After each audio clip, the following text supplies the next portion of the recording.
The galaxy had learned to fear humanity's ships. Jasmine stood at the observation deck of the Titan's Mercy, her reflection barely visible against the backdrop of swirling nebulae.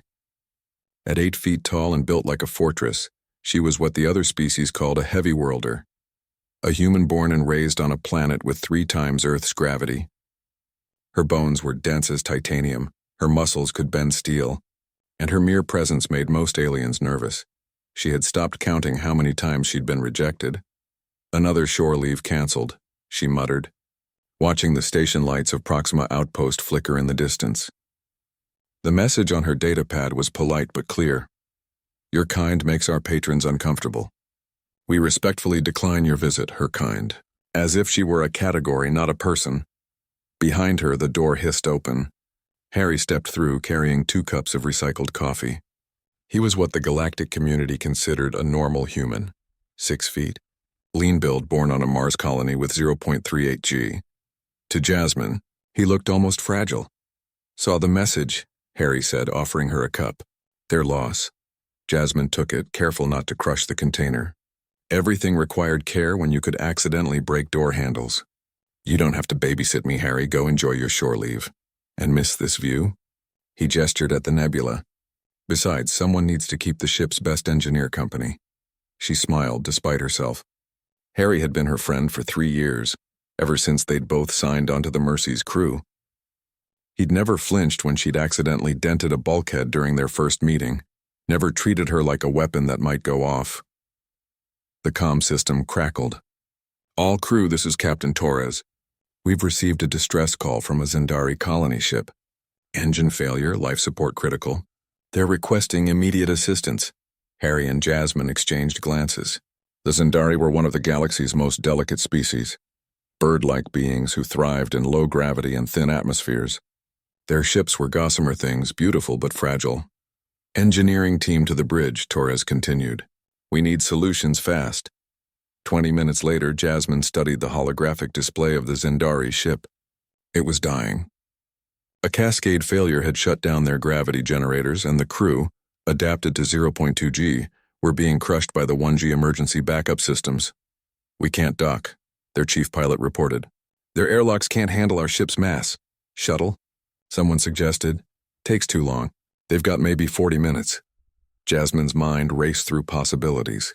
The solution was obvious, but it required someone who could survive in high gravity, work in a damaged engineering section filled with radiation, and have the strength to manually reset quantum-locked systems designed for much smaller hands. Someone like her. I can do it, she said quietly. The bridge went silent. Captain Torres, a woman with silver hair and sharp eyes, studied her. Jasmine, their corridors are built for beings a third your size. You'd barely fit. I know. She pulled up schematics. But I can reach their engine core through the maintenance shaft. It's tight but possible. The radiation to heavy worlder cellular structure. I can handle a dose that would kill most humans. She met Torres's gaze. Captain, I'm the only one who can do this. Harry stepped forward. Then I'm going with her. Someone needs to monitor her vitals and handle communications. Torres nodded slowly. All right.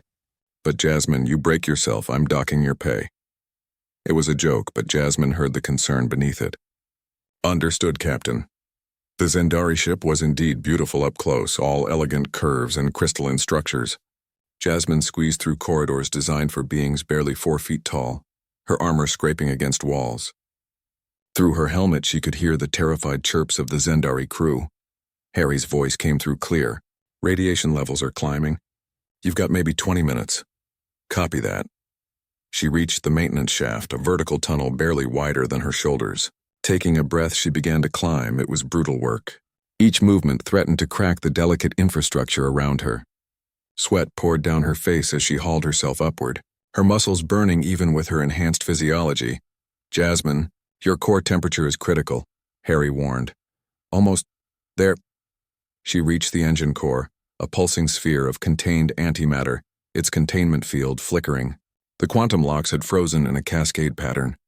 She'd need to reset them manually in sequence. While exposed to radiation that would cook an unmodified human in seconds, her hands moved with surprising delicacy, each lock requiring precise pressure at precise points. One mistake would cause an antimatter breach that would vaporize both ships. Lock 1, reset. Lock 2, reset. Lock 3, reset. Containment field stabilizing, Harry reported. You're doing it. Lock 4, reset. The final lock was wedged. Jasmine gritted her teeth and applied pressure, feeling the metal strain. Too much force and it would shatter. Too little and the ship would die. The lock clicked. Green lights flooded the chamber. Life support restored. Gravity generators online. Harry's voice was jubilant. You did it. Jasmine sagged against the wall, exhausted. Through the chamber's viewport, she could see Zendari crew members floating through their corridors, their wings spread in relief. Back aboard the Mercy, Jasmine found herself surrounded. Captain Torres clasped her shoulder. The crew cheered. But it was the message from the Zendari ship that made her pause. A hologram appeared. The Zendari captain, her feathers iridescent blue. When she spoke, her voice was soft as wind chimes translated through the comm. We have heard the stories of humans, of their strength, their stubbornness, their refusal to accept limits. Today we learned something else. The Zendari captain placed a wing hand over her chest. We learned that the biggest hearts often come in the strongest bodies. You saved 43 lives today, Jasmine of Earth. We will sing songs of the gentle giant who bent but did not break our home while saving it. Tears pricked Jasmine's eyes. Harry appeared beside her, offering his hand. Not in pity, not in obligation, but in friendship. She took it carefully and for once didn't worry about her strength. Told you, Harry said with a grin. You're not too big for anything. The galaxy just needs to catch up. Jasmine looked out at the stars, at the vast, complicated, beautiful galaxy that was slowly learning that humanity came in all sizes, all strengths, all forms. And each one had something to offer, even the ones who'd been told they were too much, especially them.